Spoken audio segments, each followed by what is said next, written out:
aspek yang menjadi pertanyaan berikutnya adalah ketika Bapak Ibu misalnya, taruhlah misalnya Bapak Ibu menjadi panitia pengadaan, ya, dari tender committee dalam suatu organisasi proyek dari pihak owner, dari pihak prinsipal, dari pihak pengguna jasa. Bapak diminta oleh atasan ya, ataupun tim yang menjadi tim yang ditunjuk oleh pengguna anggaran misalnya untuk pemerintah untuk menentukan jenis proyeknya. Nah, jenis proyek itu bisa bermacam-macam tadi yang disampaikan ya oleh Pak Indra ya, sedikit disinggung oleh Pak Nanang. Bahkan untuk proyek yang tipikal seperti proyek konstruksi perumahan pun bisa berbeda-beda ya, sehingga proyek-proyek itu memiliki karakteristik yang berbeda-beda antara satu proyek dan proyek yang lain. Nah, ketika Bapak Ibu misalnya sebagai engineer senior atau mungkin sebagai officer senior di dalam organisasi kantor Bapak Ibu tempat bekerja sekarang, kemudian misalnya dilibatkan dalam tim untuk pembentukan tender dokumen untuk menginisiasi suatu proyek yang baru.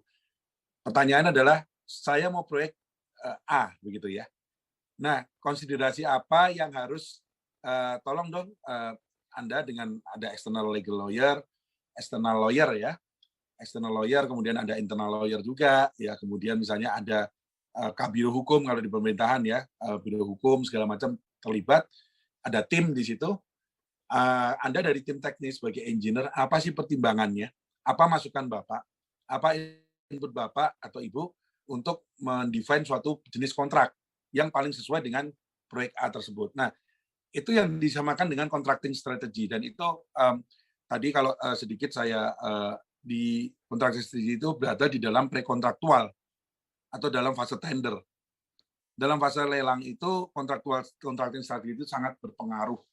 Seperti mau milih kontraknya jenis apa kontrak pemerintah, kontrak yang sesuai dengan Undang-Undang Jasa Konstruksi Nomor 2 2017 atau kontrak internasional sekarang yang banyak dipakai FIDIC misalnya atau ENA ataupun yang lain ya, itu namanya contracting strategy. Dan mungkin sedikit tadi saya kembali kalau boleh di definisi kontrak. Mohon maaf di sini mungkin ada peserta yang dari sarjana hukum atau mahasiswa hukum, bahwasanya dalam pembentukan kontrak di Indonesia ya, dalam jurisdiksi Republik Indonesia, negara NKRI, adalah adanya asas kebebasan berkontrak. Ya, adanya asas kebebasan kontrak adalah 4 poin yang harus dipenuhi ya. Ada syarat subjektif objektif yang harus dipenuhi dalam syarat pembentukan kontrak, sehingga tidak ada pembatasan bahwa sepanjang empat syarat itu terpenuhi, itu tidak ada pembatasan bahwa kontrak ini harus pakai ini, kontrak ini harus kontrak itu. Jadi ada asas kebebasan berkontrak, kita bisa menentukan apa saja, hanya saja dalam menentukan kontrak itu kita harus benar ya, harus benar. Nah, seperti apa poin konsiderasinya? Ya sedikit ya, ini secara general adalah satu yang dipertimbangkan adalah level urgency dari stakeholder atau ekspektasinya. Ya, sebelum kita ke anggaran itu biasanya anggaran itu bisa terkalahkan dengan level urgensi. Ya, misalnya Bapak Ibu sekarang mungkin bisa lihat kemarin penanganan COVID, ya, ada rumah sakit yang sementara itu tersebar di awal-awal 2020 ketika COVID-19 pandemi ini menyerang kita Indonesia, itu dari pemerintah Indonesia langsung ada penugasan khusus ya. Nah, itu level urgensinya sangat urgent sekali itu. Sangat urgent bahwasanya memang harus dibentuk rumah sakit dalam waktu sekian hari untuk menampung pasien-pasien dari COVID-19. Nah, itu level urgensinya itu seperti apa? Ataupun kalau mungkin Bapak Ibu di sini yang berkecimpung di PSN atau proyek strategis nasional sudah mengetahui betapa urgensinya proyek-proyek termasuk misalnya kereta cepat Jakarta-Bandung, proyek MRT, LRT, itu kan masuk dalam proyek strategis nasional yang sudah ditetapkan langsung oleh Pak Presiden Joko Widodo. Jadi urgensi itu nanti akan menentukan jenis kontrak. Apakah misalnya ada yang penunjukan langsung model pengadaannya, terus kemudian nanti sistemnya seperti apa, itu yang harus dilihat pertama kali ya. Apakah misalnya, ini ternyata tidak terlalu urgent ya, mohon maaf, tidak terlalu urgent, kemudian ini hanya masuk ke tahun anggaran ini, ataupun misalnya, nanti bisa dialihkan ataupun ditunda di tahun anggaran yang berikutnya. Nah, itu yang dari stakeholder itu yang tahu, itu kita harus mengakomodasi, dan kita informasi itu harus kita telaah ya, sebagai kita perancang kontrak nih. Ibaratnya kita sedang tim perancang kontrak. Kemudian yang kedua yang paling penting adalah type of scope of work-nya seperti apa.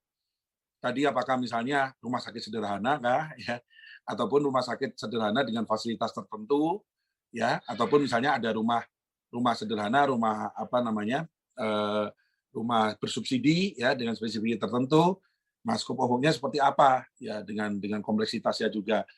Kemudian project delivery schedule seperti yang saya sampaikan tadi untuk level of agency, untuk misalnya rumah sakit sementara itu hitungannya cuma hari ataupun minggu ya. Kita semua tahu dan mengetahui, kita langsung melihat begitu ya, bagaimana pemerintah kita untuk berusaha untuk menangani COVID-19 di awal-awal pandemi. Nah, itu salah satu project delivery schedule-nya itu menjadi salah satu pertimbangan. Kemudian yang paling penting adalah project budget.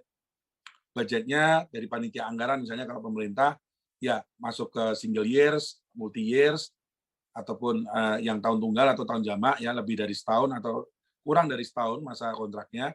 Kemudian apakah dibudgetkan di tahun ini atau di tahun depan. Kemudian juga nanti kaitannya dengan target penyerapan anggaran, apakah memang bisa tereksekusi di dalam tahun anggaran yang ditetapkan ya. Karena banyak juga keluhan bahwa kemarin bahkan di awal-awal penanganan COVID bahwa anggaran itu sudah disediakan tapi tidak terserap. Jadi sudah di planning tapi tidak terserap. Begitu juga mungkin di PUPR teman-teman juga lebih paham, Bapak Ibu di sini juga bagaimana anggaran itu supaya terserap tapi juga terimplementasi dengan baik di lapangan. Nah, itu salah satu konsiderasinya bagaimana kita membentuk kontrak. Kemudian project complexity itu hampir sedikit sama dengan type atau scope of work ya.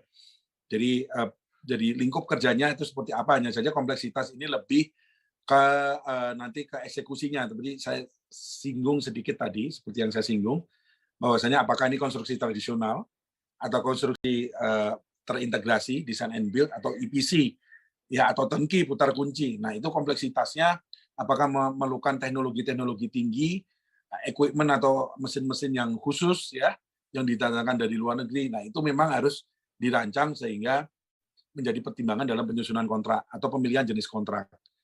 Nah, kemudian availability resource ini juga penting sekali ya, Bapak Ibu. Jadi apakah karena memang tidak terkait lagi ke level of urgency misalnya, ternyata kontraktor yang bisa mengerjakan pekerjaan itu adalah kontraktor spesialis yang jumlahnya mungkin hanya 3 di Indonesia. Ini permisalan ya.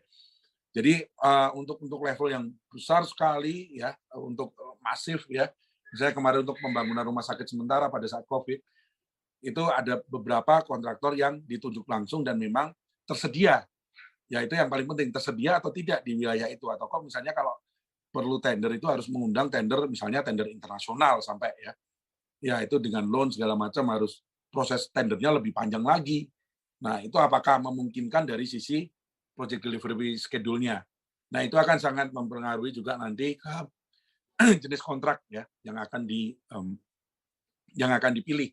Kemudian, nah ini yang paling penting ya, bukan tricky ya, tapi memang saya sendiri dari tim kontrak ya, dari dulu tuh dari tim pengadaan. Jadi kontrak tuh, mohon maaf kalau yang mempunyai pandangan ataupun mempunyai pemahaman bahwa kontrak itu hanya setelah ditandatangani. Mohon maaf Bapak Ibu, itu untuk kontrak konstruksi itu pemahaman yang kurang tepat ya, karena kontrak konstruksi itu lahirnya ya dibidani jauh sebelum kontrak ditandatangan. Jadi pada saat tender saat. Jadi ketika saya sudah terlibat dalam tim tender penyusunan kontrak ya, itu yang paling sering adalah setelah konsiderasi semua tadi sudah digodok, informasinya sudah secara risk review-nya juga sudah dilakukan ya. Itu risk allocation strateginya itu seperti apa? Apakah ini kita mau, bukan tricky ya, tapi kita mau safe ya, kita mau secure. Kemudian resiko-resiko yang ada mau kita limpahkan semua ke kontraktor. Tapi dengan resiko juga nanti mereka akan ngebid, akan melakukan pemasukan harga, penawaran harganya pasti akan tinggi dengan resiko itu. Tapi memang sudah disepakati oleh komite dan tim, misalnya resikonya oke lah, kita limpahkan ke kontraktor misalnya. Kita pakaikan kontrak misalnya tadi yang konstruksi terintegrasi, rancang bangun, design and build. Karena apa, nanti ada risiko desainnya tinggi di situ. Ada detail desain tinggi, karena detail desain yang mengerjakan kontraktor yang lebih tahu, kontraktor spesialis yang lebih berpengalaman daripada owner-nya. Nah, itu tipe-tipe risiko itu yang menjadi pertimbangan ketika kita menyusun atau memilih ya. Ini baru memilih, mohon maaf, menentukan jenis kontrak proyek seperti apa. Apakah mau lamsam, apakah mau harga satuan, ataukah kontrak gabungan harga satuan dan lamsam, ataukah kontrak misalnya dengan penugasan jangka waktu tertentu, ya, atau kontrak payung misalnya untuk kontrak pembelian atau framework agreement, umbrella agreement. Nah, itu yang pertama kali yang harus di-consider. Nah, kemudian kedua, ada 3 ya, ini tadi pertama memilih dulu. Sudah misalnya ditentukan, oke lah gabungan lah, ada lamsam dan harga satuan. Karena sesuai dengan lingkup pekerjaannya, ada yang memang pengukurannya nanti, measurement-nya nanti ada di lapangan, ada juga yang memang blok-blok ataupun area yang memang sudah lamsam, ya lamsam berupa equipment misalnya. Nah, misalnya kemudian dipilihlah misalnya kontrak gabungan, lamsam dan harga satuan, misalnya ya.